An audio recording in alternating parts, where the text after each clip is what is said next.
सोचिए, 1 अरब से ज्यादा लोगों को गिनना ये कोई छोटा मोटा काम नहीं है।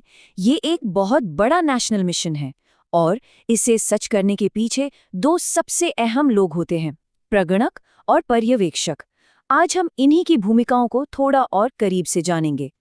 कभी सोचा है कि भारत जैसे विशाल देश में इतनी बड़ी आबादी की गिनती आखिर होती कैसे है?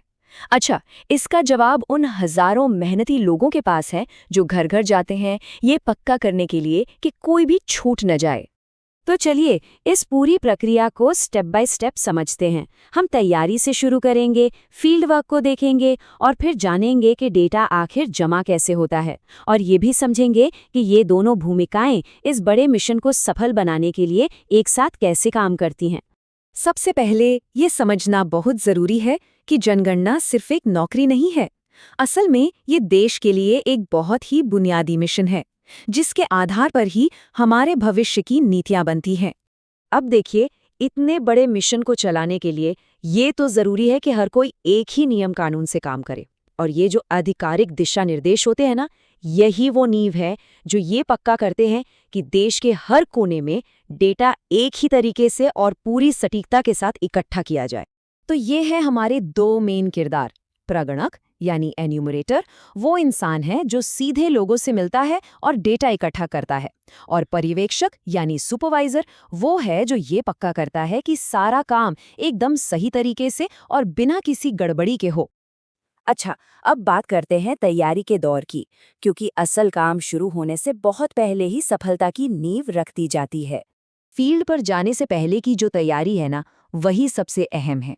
इसमें बहुत अच्छी ट्रेनिंग होती है, सारे नियमों को अच्छे से पढ़ना होता है, और जो टेक्नोलॉजी है, मतलब जो मोबाइल ऐप है, उसे चलाने में माहिर होना पड़ता है। ये सब इसलिए ताकि जब असली काम शुरू हो तो सब कुछ एकदम मक्खन की तरह चले। तैयारी हो गई, अब बारी आती है असली काम की, मतलब फील्ड वर्क की। यहीं पर मकान सूचीकरण ऑपरेशन के दौरान देश का सबसे जरूरी डेटा इकट्ठा किया जाता है। प्रगणक का काम बहुत ही सिस्टमैटिक होता है। उन्हें अपने एरिया का कोना कोना जानना होता है, हर घर पर निशान लगाना होता है और मोबाइल ऐप के जरिए सही सही जानकारी दर्ज करनी होती है। उनका सिर्फ एक लक्ष्य होता है, कोई भी घर छूटना नहीं चाहिए। अच्छा, तो जब प्रगणक फील्ड में इतनी मेहनत कर रहे होते हैं, तब सुपरवाइजर क्या कर रहा होता है? उनकी भूमिका सिर्फ खड़े होकर देखने की नहीं होती, बल्कि काम को सही दिशा में ले जाने की होती है। चलिए देखते हैं कैसे। सुपरवाइजर एक तरह से टीम का गाइड होता है। वो मुश्किलें हल करता है और क्वालिटी चेक करता है।